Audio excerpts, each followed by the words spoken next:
Hello everybody, this is Nairi. I'm going to talk about introducing relatives to your newly adopted child.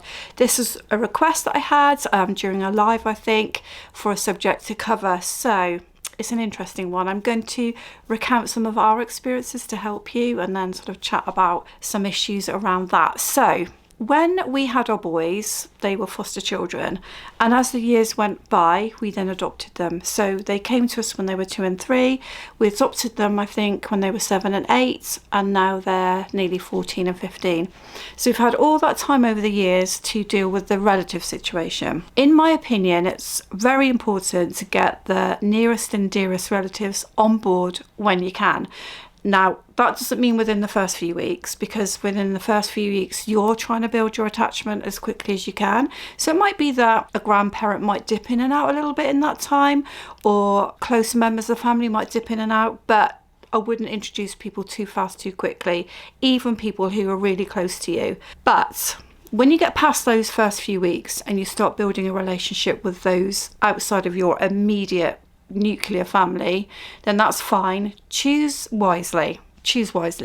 Now, for our experience, my mum has never really been a judgmental sort of person, and she'd seen anyway what we'd gone through with the boys, so she knew a little bit about their backgrounds and particularly their behaviour, so she knew what we were dealing with, so that was very fortunate.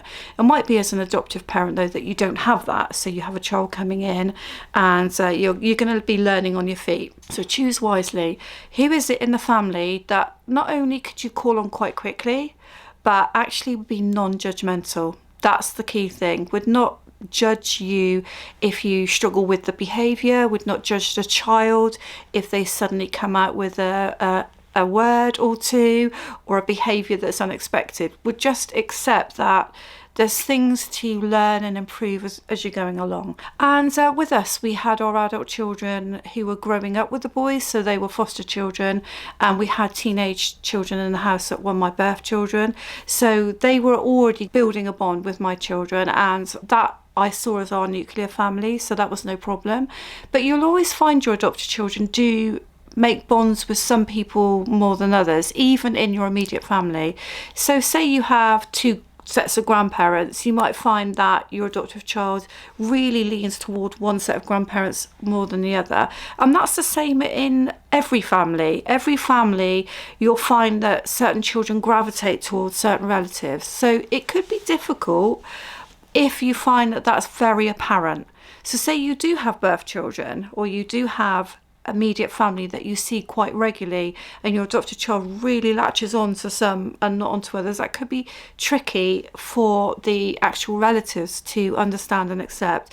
And so you may have to spend some time with the relatives that appear to be not so popular and just explain that it's going to take time, because again, another point is it's going to take time, even with people that you're really close to, for that child to really, really trust them. Trust is the big issue with adoptive children and foster children, even with you. So bear in mind that you're going to be building that attachment with you and your partner if you have a partner. And so that's the most important thing. Introducing others has to happen at a rate that you think you're happy with and your child is happy with, not at the rate that the relatives want. So let's move on to perhaps those who are not as incidentally in and out of your house. So when it came to our birth children, they were living with us for part before they went away to uni and got married and things. So my boys knew them. And then there was my mum they knew really well, and actually Tim's mum they knew quite well. So they were comfortable around them, and so that was okay. So then we had events and family situations where there were going to be other relatives. Now this is where things got really difficult, and I'm not going to run those other relatives down, but I'm going to say that some of them really took to the boys better than others. Nobody's sort of made it obvious that they didn't like them. It wasn't that they didn't like them, but some relatives that were more like uncles, aunts, and a little bit further removed struggled to get their heads around the fact that these boys really were part of our family and they actually have our surname. And there were many times when people would say things like, oh, the family name. I'll say, well, yeah, but we've got 2 more boys.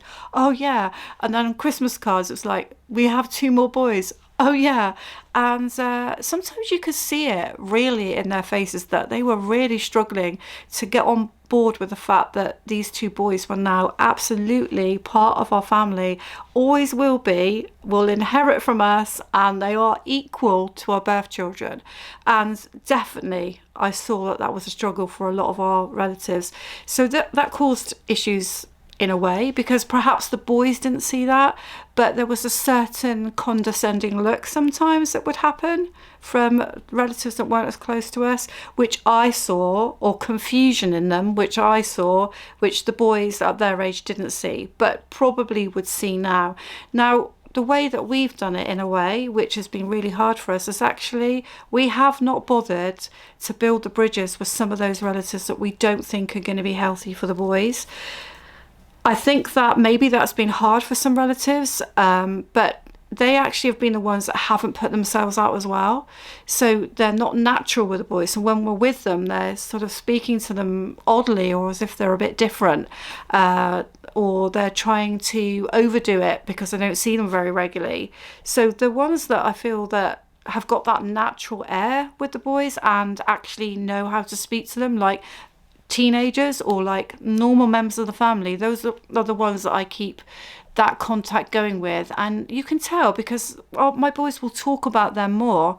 Those that are a little bit more forced or try to almost put their views or stance onto them, not so much so, and sort of protect the boys from feeling inadequate or feeling like they're different or that this relative doesn't understand them. Now, we had a family birthday recently. It was my mum's birthday.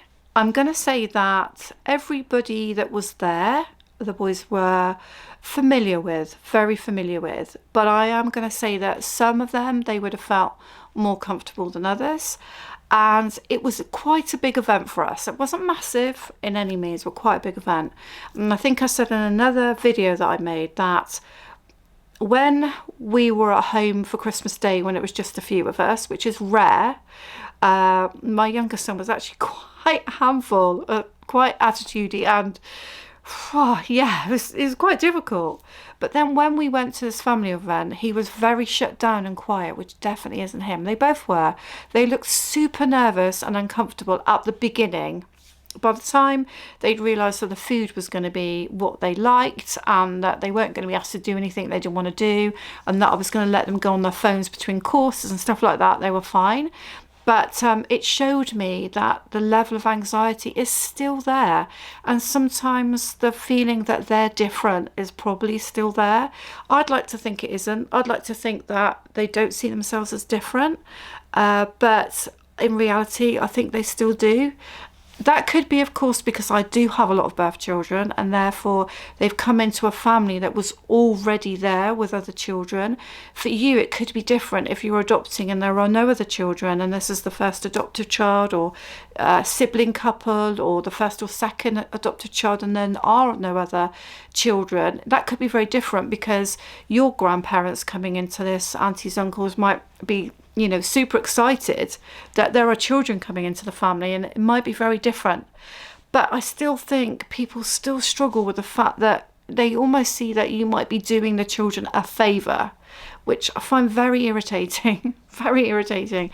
You get this a lot. You'll be like, oh, it's really lovely that what you're doing for them. And it's almost like, let's feel sorry for the poor chaps, and isn't it lucky they're in this wonderful family and blah, blah, blah, blah. Well, the boys probably don't see it like that. They see it that they've lost a family and then they're in an adoptive family and they're different from other people and they've got lots of issues to get over. And sometimes you do have to maybe speak up for the situation and actually correct people, and you may find that you're going to fall out with some of your relatives, some of your friends as well, but you may actually get to the point where you withdraw because you can see it's not going to be a healthy relationship, and you may get to the point where you need to make big decisions about your life and the adoptive child's life because some relatives are just not going to be helpful. Now, I do think that can happen in any family, but I think we've got a duty to protect our adoptive children a little bit more.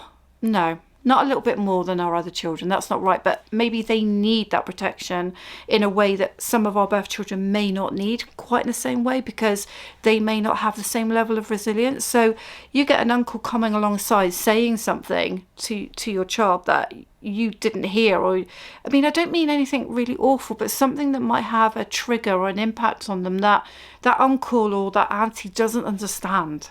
Okay, but you know it will mean that. You know it will mean that. So it could be that your relative says, oh, you're not eating very much today. You don't seem like you've got a healthy appetite. And actually, you know that for your child, that's a really good portion of food they're eating, or because you know them and your close relatives know them really well. But the relatives that are further afield, they don't.